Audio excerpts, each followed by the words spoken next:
That's all right. Jason, good to see you. Yeah, it's been a while. Yeah. Life of COVID. Hopefully I can get a vaccine here pretty soon. Yeah. Well, I think we'll get started here since we're just afternoon. Just want to welcome everybody to kind of a special edition chapter meeting here for the Wisconsin chapter. We have Rick Hermans from the regional ASHRAE committee here today to talk to us and kind of just explain how ASHRAE works and just how ASHRAE functions and how we can get more involved and, you know, explain some of the unique things that ASHRAE does. So I'll let him, Rick, give you a little bio about yourself before you start, but essentially had a long, career, 40 plus years as a design engineer up in Minnesota. Now serves ASHRAE on a regional level, which essentially is like Minnesota, Wisconsin, Iowa, and Illinois. So he's been a huge help to our local chapter here. And it's awesome that he's willing to come in and present for us today. Just a couple of notes. We have a chapter meeting next February 9th. We're actually having our presidential visit. So it's a pretty big deal. The president of ASHRAE, Chuck Coolidge, is going to virtually address our chapter. And actually, we've invited another chapter from Central Illinois to join virtually with us. So he's going to give his presidential talk to us. Usually it's a pretty well-attended event. So that's coming up on February 9th. Then a couple other announcements just from the chapter level. We're continuing to look for additional board of governors for next year. We're in need of a membership promotion chair. Typically, this is would be good to filled by somebody who's probably newer to within 5 years to the industry and is looking just to make connections and encourage ASHRAE membership and just talk about the benefits of ASHRAE membership. And another really important role we're looking for our next treasurer, which that's a 4-year commitment that you would start treasurer, secretary, vice chair, and then be chair eventually.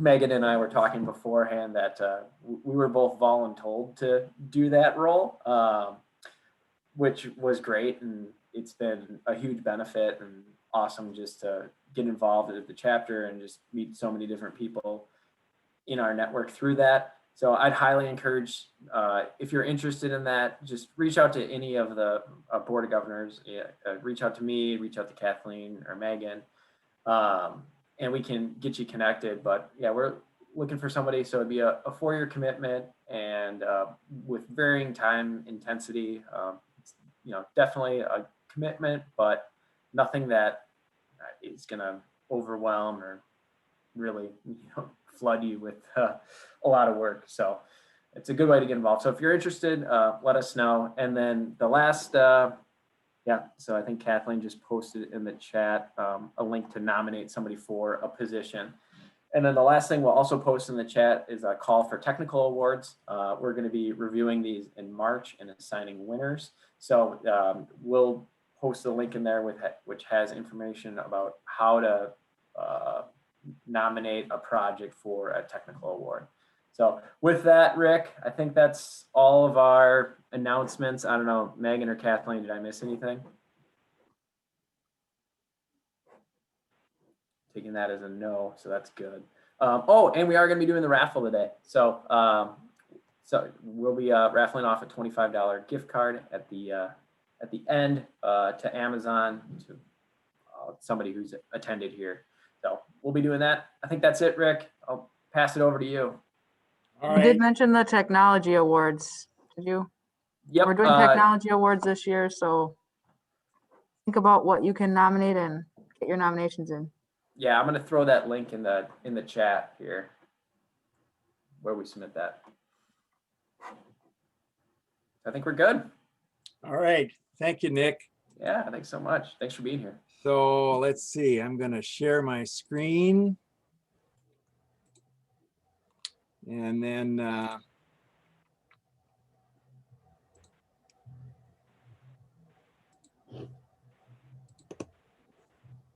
okay, you should see the prezo. Does it look good? So right now, Nope, we're still seeing your browser. yeah, we're seeing my Google All right. browser.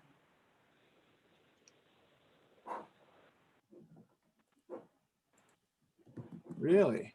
Let me try it again then. No worries.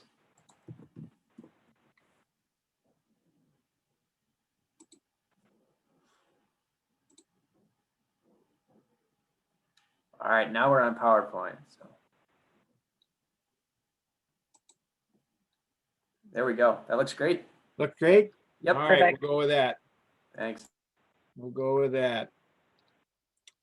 Okay, so thanks everybody for coming. It's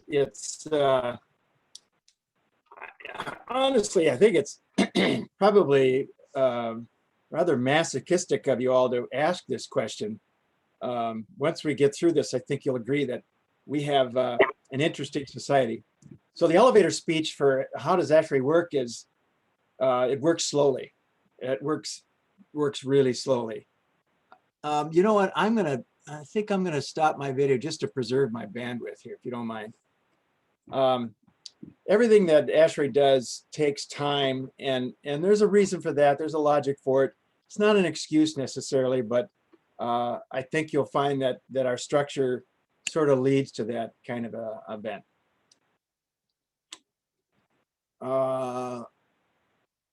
I do have one thing to get done here. There we go. Okay. I just had to get my second screen going. So here is the org chart. This is the org chart for ASHRAE. And yes, it looks complicated, and guess what? It is complicated. There are lots of committees. In fact, what you're seeing here is just the administrative committees. The technical committees would blank out the page with all the ink. There are so many technical committees that we couldn't list them all. This is just the administrative section. And I'm going to go through this quickly here and just to give you a feel for how information flows and how decision-making flows. Because that's really how stuff gets done. And quite honestly, the way it gets done is through members. It's volunteer members. We are an organization of volunteer members. We're very member intensive. These are some pictures of various regions, the board,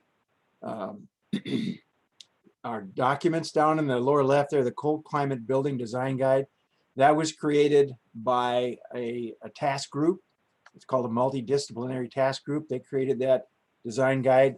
That's a perfect kind of design guide for use in Milwaukee, pretty much anywhere in Wisconsin, and certainly in Minnesota, where I am. Very, very useful design guide. The one next to it, the ASHRAE Standard 170, healthcare facilities. I'm particularly proud of that one since I chaired the initial project committee that wrote that document. But as a case in point as to how ASHRAE works, from inception to when it was first published, the very first version of it, it took me over 6 years to get the thing out the door. So that gives you some idea. And that was an average time for an ASHRAE standard. Some have gone longer than that. But that gives you some idea of the slowness of how we do business. But you are a chapter, and all of your members that belong to your chapter are really the reason why chapters exist. This is a list of all the chapters in the society, some 197 different chapters all around the world. Most members engage with our society at the local level, not at the society level. And so all of these, I don't know if you can see my cursor there, but all these boxes, these are broken up into regions. Region 6 is right in here. In fact, the very top you can't read it, it's too small, but at the very top of the list of chapters in Region 6 happens to be Wisconsin, your chapter. And that's because you have the lowest chapter number of everything that's in Region 6. These two boxes over here on the right, this one small one in the middle and this big one on the lower right, those are all chapters that are outside of North America. So outside of Canada, US, Mexico, and actually South America too. We have some South American chapters that are in Region 12. So this is Region 14 in the middle, and then Region at Large, or RAL. Those are all scattered throughout Europe and Asia. So that is where most people interact with society, where they get their PDHs, where they get their technical knowledge, where they have networking. There's an awful lot of networking that goes on at the chapter level. We're a little bit hampered by that this year due to our virtual presence, but once we get going face to face again, we're gonna really enjoy being social once more. I know I am. I'm looking forward to getting around to all the chapter social events in person next year. So chapters, as you are probably all aware, are made up of committees, just like the society level. The Board of Governors is responsible for the work of all the chapter committees, and the ones on the list here that are on the right in bold, those are mandatory committees. Technology transfer, RP, GA, MP, SA, and YA, those are all mandatory committees of your chapter. The ones that are not bolded are sort of optional. Most chapters have those anyway, and some chapters have additional committees like resiliency or sustainability or something along those lines that do work as well and do really, really good work. But these bold ones are the ones that are represented both at the chapter level and the regional level through regional vice chairs, and at society level, that I'll show you here in a minute. You can download this map if you're so interested. I happen to have one in my home office just because I'm a geek on this stuff, but this is where all our chapters are located. So you see most of them are in the US here, and then we got a bunch in Canada. We have some in Mexico, and then some in the Virgin Islands, a few in South America, a handful in South America. And then there's a group in Europe, got a bunch of chapters in Europe, and then Asia. And so you see these two on the right, these two maps on the right, give you a kind of a feel for our global presence. And there's been a push for quite a few years now, at least 10 years that I know of, where we've been trying to push our influence out into the world beyond just North America and South America. We got started actually in Malaysia area and the far west. First, they were the region at large, and then region 14 came in, and they are predominantly Europe. And this group of chapters up in here. That's always a struggle when we push our chapters out into the world, into other countries, because our industry is represented by a lot of organizations of engineers and technicians in their local countries. There's for example, in India, there is an organization called ASHRAE, of all things, Indian Society of Heating, Refrigeration, Air Conditioning Engineers, ASHRAE, and that's a fun bunch. So we are global, and when you become global, of course, even before we became really global, we were bureaucratic. We were quite the bureaucratic organization. But we're a region here. Region 6 is this group here, 11 chapters. Interesting thing about this map is that it's incorrect. So here you are chapter number 48. This is not your chapter name. In spite of what I know your board would like to change your name to the Milwaukee chapter, when that was proposed up to members council, they shot it down, said, no, thou shalt be the Wisconsin chapter. Nevertheless, this particular map doesn't show the chapter name. It shows the city, the primary city of the majority of the members of the chapter. Madison, for example, is actually the Madison chapter, but Green Bay is the Northeast chapter, and you are the Wisconsin chapter. And that's, Minneapolis is not a chapter name, it's the Minnesota chapter. La Crosse is the La Crosse chapter. So it gives you some feel for where these chapters are located. And we're all the way down to St. Louis and all the way up to Green Bay and way over to Des Moines and over to Chicago. So we're spread out pretty good here. Now the error in this particular map, many of you may not realize this, but the Northeast Wisconsin chapter is not limited by this boundary. This boundary is incorrect. The boundary for Northeast Wisconsin is actually Sault Ste. Marie, way out here.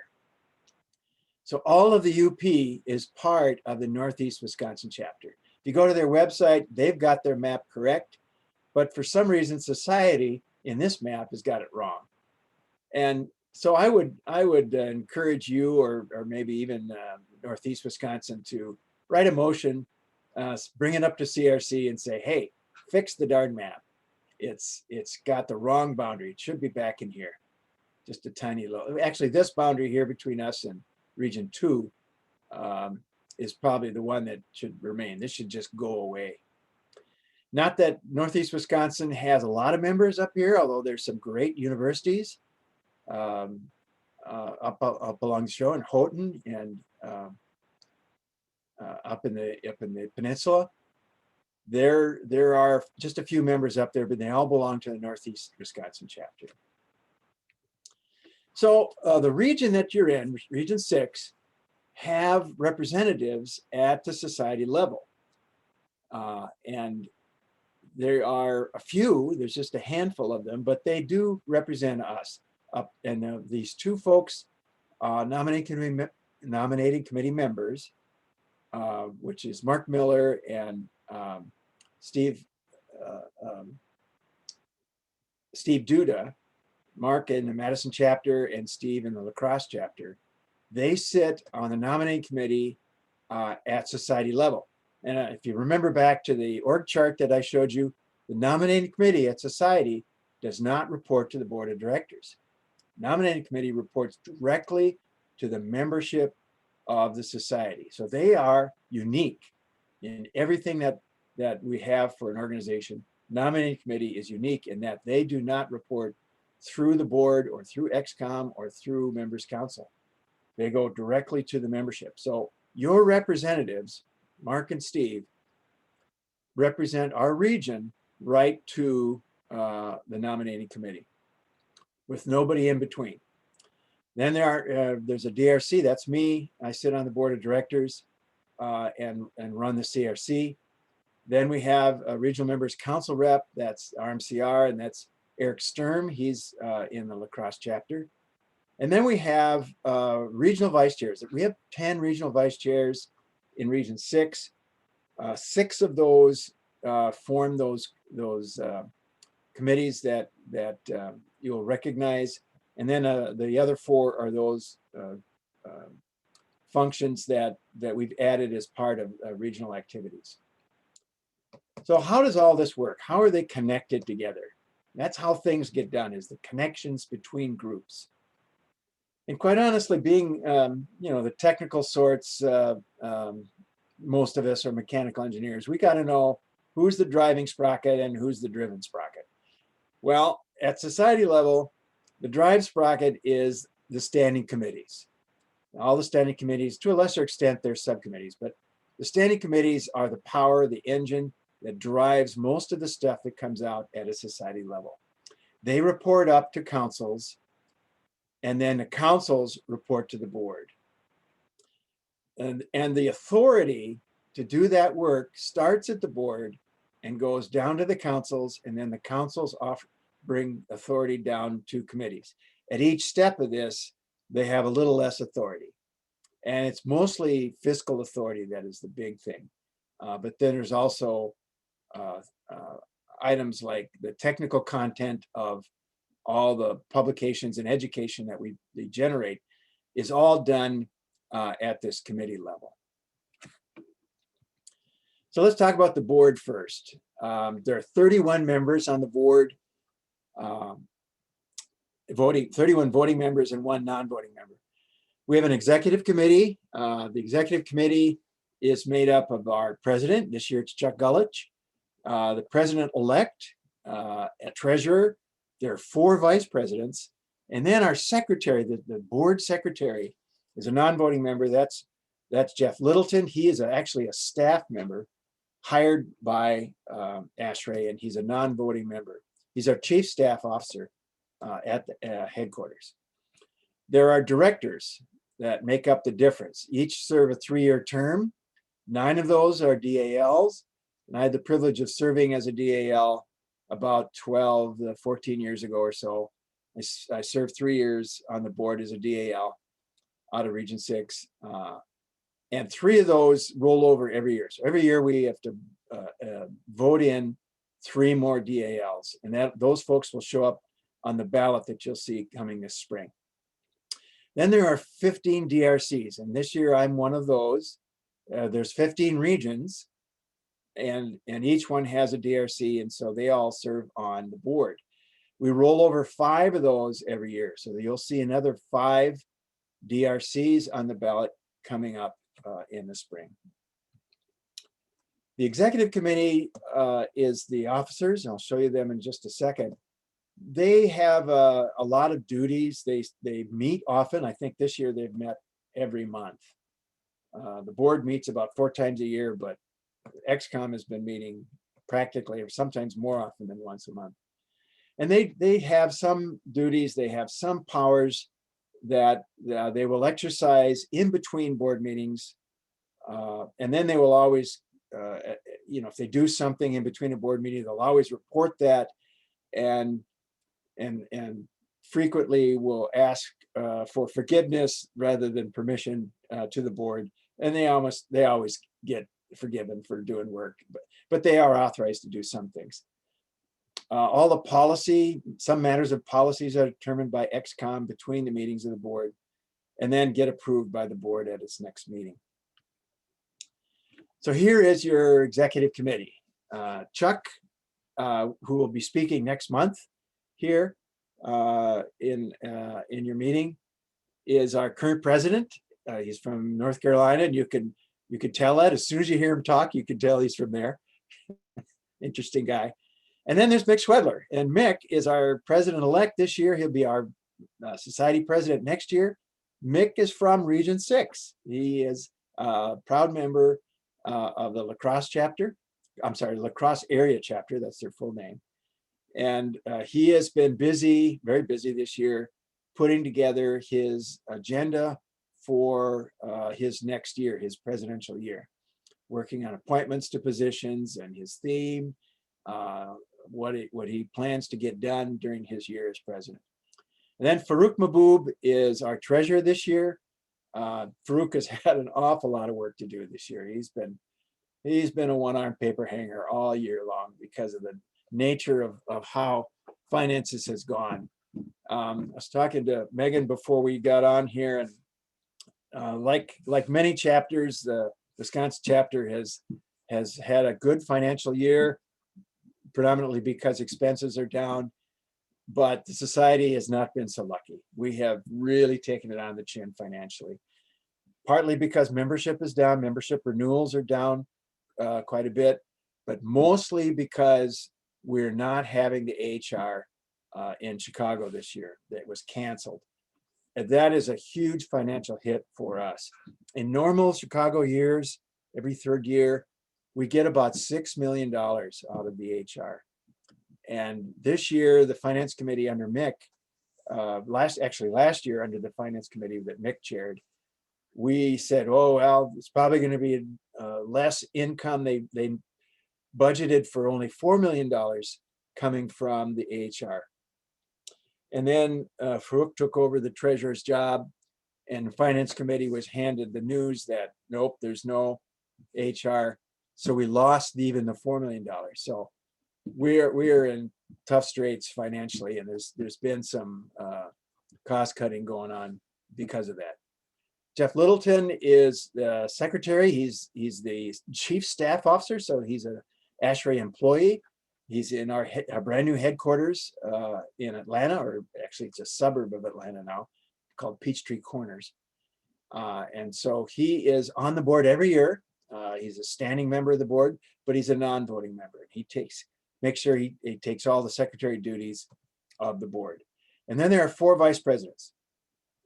These guys, Bill Dean, Bill McQuay, Don Brandt, Tim again, all excellent guys. I've had the privilege over my long service in ASHRAE to work with each one of these guys, and they're just wonderful folks. Bill's a Canadian. Bill Dean is a Canadian. Bill McQuaid is actually works in the DC area. Don Brandt is down in Phoenix, and Tim is actually another Canadian. So we're well represented there. So let's talk a little bit about the councils. We have 3 councils. We used to have 5, probably about 20 years ago or so. We reorganized and went from 5 councils down to 3. Members, Pub Ed, and Tech Council. And councils act on behalf of the board within the limits of their authority, which is given to them by rule. The rules of the board spell out exactly what councils can do and what they can't do. And they have some authority that they can execute independent to the board. So let's start with members council. This is the one that is closest to a chapter. Chapters, by and large, are about serving their individual members, all of your members that belong to your chapter, whether they're active dues paying members or if they're just area assigned members, doesn't matter. You still serve them. And members council is built and designed and operate as a support to chapters in service to members. So the rules are that 2 of the vice president, or the society president-elect rather, serves as chair of members council. So right now, Mick Schwedler is the chair of members council, and Farouk is the vice chair. So next year, Farouk will move up to be chair of members council when Mick takes over as president. Then there are the RMCRs, regional members council representatives. The RMCR for Region 6 is Eric Sturm. He's in La Crosse chapter, Crosse area chapter. And he's been on, he came on the same time I did a year and a half ago, actually. So he's been serving, he sits as a voting member on members council. Then there are some board directors who are appointed to serve there, and they are ex officio to committees that report to members council. And then the committee chairs of those committees that report to members council also sit on the council. They have voice, but not vote. So they report to the council, they have voice, they can, debate matters before the council, but they cannot vote on those. And then every council has got staff liaisons, Joyce, Vicky, and Tammy. Most chapters deal with Tammy a lot because of she's kind of the one that runs the web platform for running meetings like this. They use GoToMeeting instead of Zoom. They don't have Zoom. They use GoToMeeting, and so they will hand out GoToMeeting links for chapters to hold their meetings if you so desire. And Joyce, I've known Joyce since she actually started at ASHRAE probably over 20 years ago. Fantastic gal. She was the staff liaison to certification committee when I met her first. Here are the subcommittees that serve to members council, and you'll recognize these. Communications, CEC you probably will recognize, but a lot of chapters do have honors and awards. I highly recommend you get a group together to do that. But all these, you'll recognize these. You all have committees that report to your board of governors. Tech Transfer, Government Affairs, MPRP, SAC, and YAY. Those are all sort of mirror images of your chapter committees. And your chairs of your chapter committees report up through the regional vice chair for each of these. And then the regional vice chair at the region level actually are members of each of these. So the MP regional vice chair, which is Dan Chudicke this year, works with all of the chapter MP chairs. And then he also sits at a standing committee. These are standing committees on membership promotion. So you have representation all the way up to members council through your RVC. And the motions that you as a chapter develop to suggest changes to the way we do business come up through that path. They come up through the CRC, the business meeting of the CRC at Region 6. And then Eric Sturm takes those motions and presents them to the members council. And then they get adjudicated at that level. Pub Ed Council. Pub Ed Council does a lot of work. It is an interesting council in that there's really no corresponding committee in a chapter. It's pretty much all society level stuff that they do. And every year there are 2 of the 4 vice presidents that lead this particular council. The first year VP serves as vice chair, a second year VP serves as chair. And then there are appointed members. So you can nominate somebody to sit on Pub Ed Council from your chapter. All you got to do is go through the nomination process and you can say, I think I'll pick on Jason Leffington and say, he needs to be on Pub Ed Council because he's a great guy. So you can nominate him and run him up through the process, and then he gets looked at and may get appointed to that. So that's how you can get involved in Pub Ed. Then there are appointed directors. These are board of directors people, and they are ex officio members of the individual committees that report to Pub Ed. And then the committee chairs from all those committees reporting to Pub Ed, they also sit on the council. They have voice, but they do not have vote. And then there's staff Owen, Mark Owen and Julie Haar, who are the staff liaison. Mark Owen used to be the publisher of the handbook. That was his previous role before he became director of publication and education.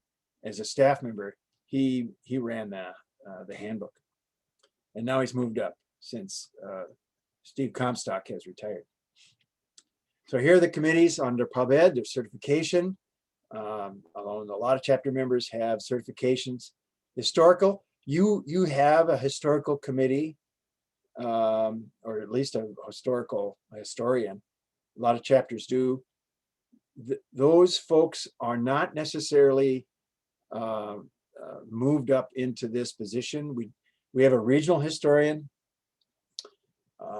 who doesn't actually sit on the historical committee. That is all appointed members. This committee is bounced back and forth between Pub Ed and members. It's confusing to me why it gets bounced around, but it's an interesting group. They landed in Pub Ed mostly because they're considered record keepers. And I think that's why they ended up under Pub Ed. Then there's handbook and publications, which are different. This is the handbook that we know and love. And publications is every other printed document that we create. So standards and special pubs like the net zero energy publications, stuff like that. And then training and education. I served on a committee for a while called Professional Development Committee, PDC, and they morphed into training and education. I did sit on Pub Ed for a couple of years, but about 12 years ago. Fun group of folks. So then Tech Council is the last big one. Like Pub Ed, there are vice presidents that lead the group, and these are the other 2 of the 4 vice presidents. The first year as vice chair, second year vice president as the chair. And they're appointed members.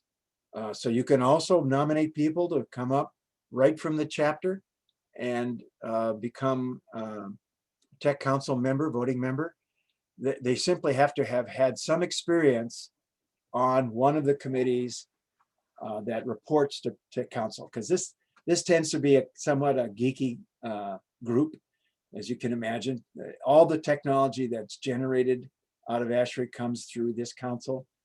And if you get into one of these committees that I'm going to share with you here in a minute, and you sit down there long enough, you'll find out they talk in a strange language. They have a bunch of acronyms, and they talk about stuff that, unless you're an insider, it's really tough. So it takes a while to break into this group, but it's highly worth it. Highly worth it. I started out in a tech committee. It was TC 9.8 actually. In 1985, when I started with wide eyes and no understanding of what the heck was going on.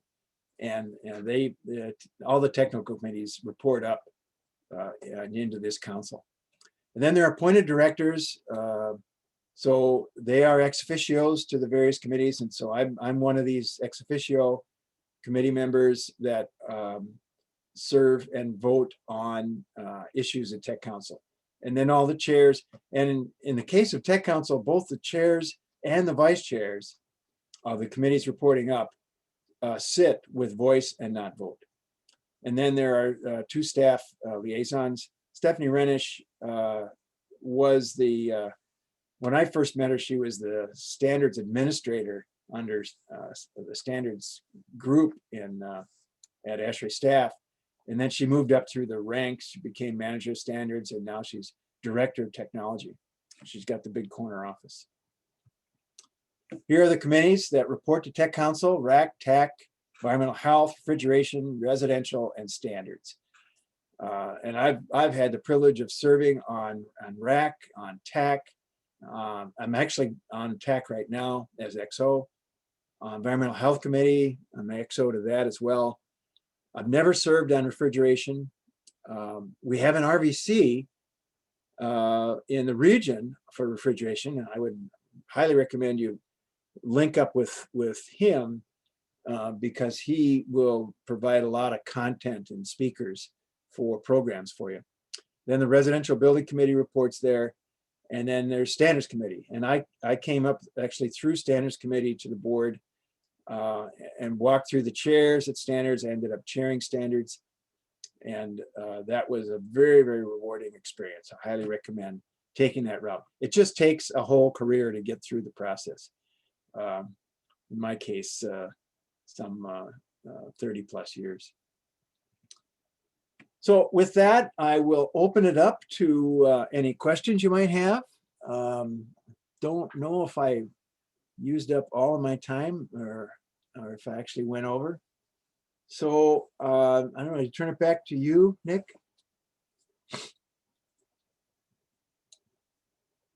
Yep, I was on mute. Oh, sorry about that. Let's see, do we have any questions in the chat? I don't see any. Can I just go ahead and ask a question? Yeah, go for it. Hey Rick, what was is the PubEd, is that all publication and the educational resources that ASHRAE puts forth for everybody? Jason, you broke up a little bit. Can you say it again? Yeah, that PubEd committee, is that all related to the publication and any educational materials, seminars, say like yes, that's right. Institute? Is that all Learning Institute then as well? Yep. The ALI is actually a side organization in ASHRAE. They have their own board and do their own stuff, and they make money too, by the way. But the CEC, the conferences and expositions, people that put on our conferences, they report through there. All of the certifications come up through there. And then of course, all the publications, all the standards that get published, all the books that get published, all the papers that come out of our conferences, our conference papers get published from them. They crank out an awful lot of paper, or now mostly PDFs, but they crank it out like crazy. special pubs. In fact, the healthcare design manual, I sat on that group for the first edition. They do all of those design manuals. Very, very, very active and interesting group, PubEd. If you want to take that route, you don't have to be all geeky like Tech Council. They're more business oriented. They're very business oriented group. Something has to really make money for them to get interested in it.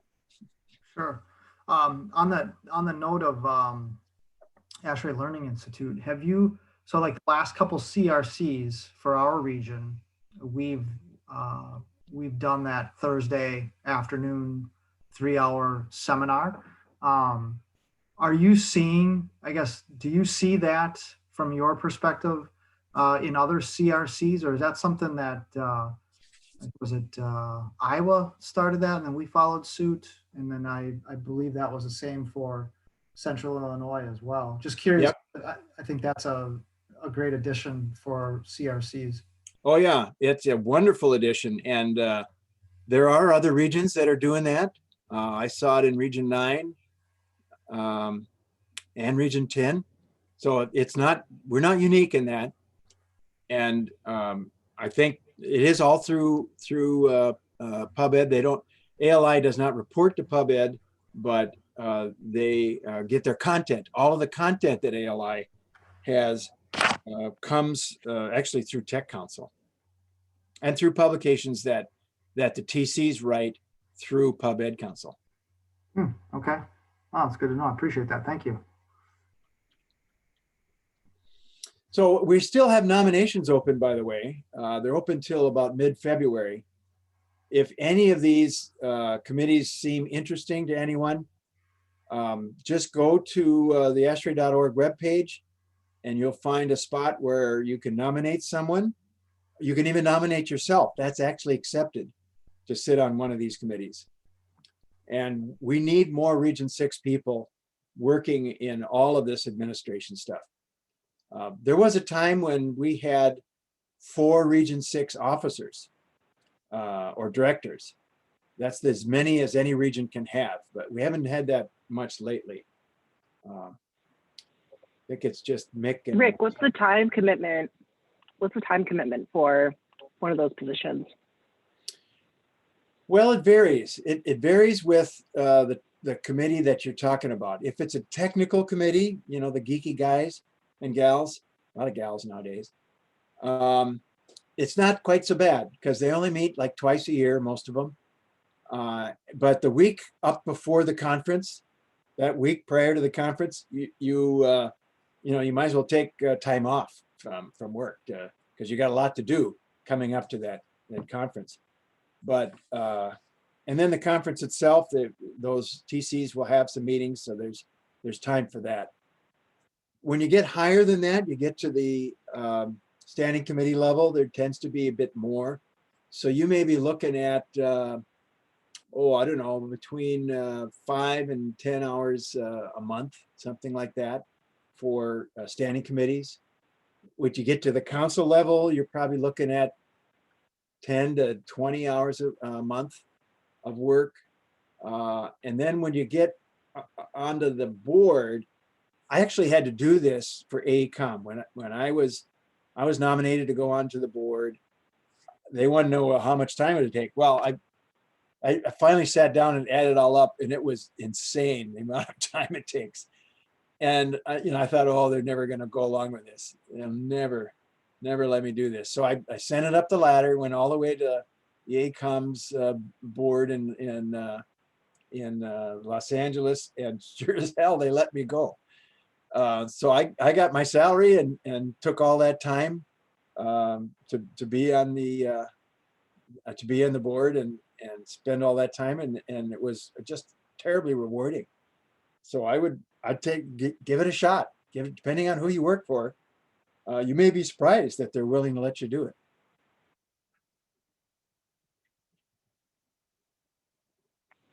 Thank you. Megan, since you're so new at this,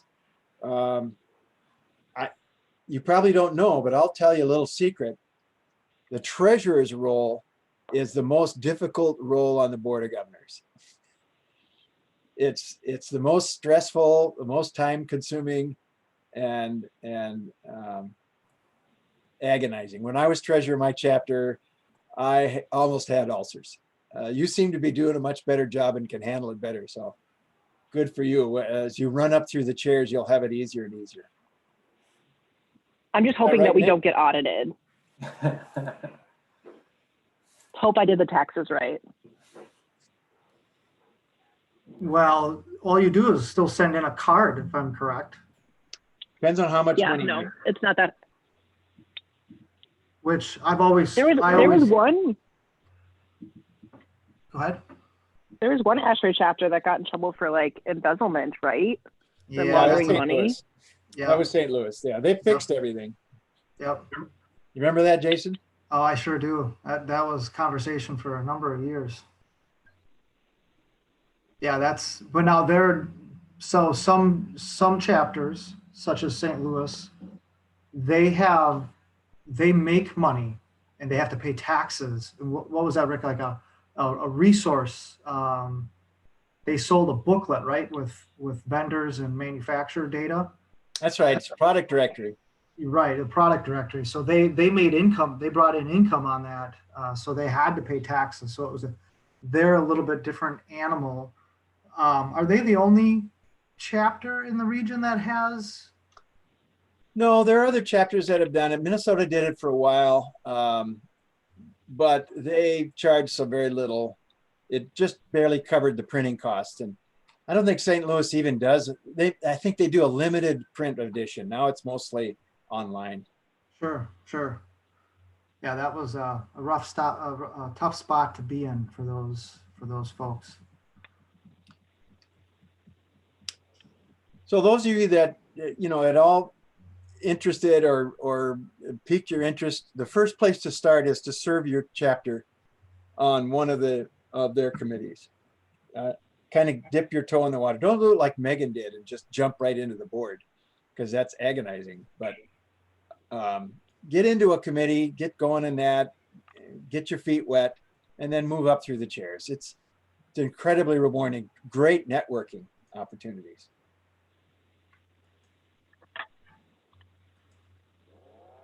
Megan, you're going to have, after you're chapter president, Megan, you're going to have to go back down and serve in some of these committees. Sounds good. Can't wait. I don't think you ever get out of it, right? You pretty much Try not to, yeah. Yeah. Although there is a Can you be danger. president multiple times? Sure you can. Yeah, we've had chapters that have had presidents that roll over from year to year. We don't like to do that more than 2 years, because that's not healthy. But you could do maybe a second year. I've been I was president wondering of, if the 4-year cycle just continues and continues. I've been president of 2 chapters, Northeast Wisconsin and the Wisconsin chapter. Yeah, there's a lot of folks that have had multiple chapters. Benny Skelton has been in a couple, and I should warn you too that the stars in your governance, especially in committees, will frequently get plucked out of your chapter and put into regional positions. So that's always something that is out there. Great chapter committee chairs get moved up into regional vice chair positions, and then they're on the flume at that point, and headed towards greater things.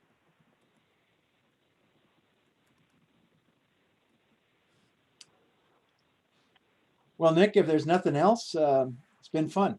Yeah, no, does anybody else have any other questions? Otherwise, Megan, we could do our raffle. Thanks, Rick. Yeah, Danny, you won our yard. If he's still on. Danny Ty. Oh, looks like he just dropped off. But Got to be present to Ooh. win. is that a redraw? What's the official ruling? Yeah, I think it's a redraw. Okay, someone needs to pick a number then from 1 to 13. Nick, you can pick a 6. number. Oh, Rick can. All right. Rick, you get to pick the number. Oh, really? Yep, between 1 and 13. All right, 6. Ashley, you win. Oh, no. Hey. No, no, no. All right. Good job. Awesome. Well, I just everybody, I picked 6 because that's our region number. there you go. Good thing I stayed on. Thanks. That's awesome. Yeah. Ashley, I will put my email in the chat if you want to shoot me an email so I can get you a gift card. I can do that. Thank you, Megan. Yeah, You well, can thanks tell- everybody. And this, All have a great day. Bye. Awesome. Thanks so much, Rick. We really appreciate it. All right, happy to do it. All right.